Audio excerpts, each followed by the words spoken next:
سوچ سمجھ کر رد عمل دیں۔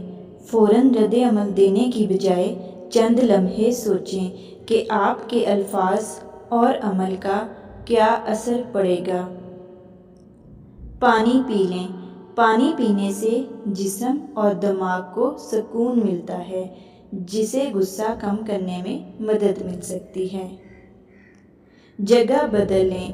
اگر ممکن ہو تو اس ماحول سے تھوڑی دیر کے لیے دور ہو جائیں جہاں غصہ آیا ہے۔ گہری سانس لیں۔ آہستہ آہستہ گہری سانس لینے سے ذہن پرسکون ہوتا ہے اور غصے کی شدت کم ہو جاتی ہے۔ خاموشی اختیار کریں۔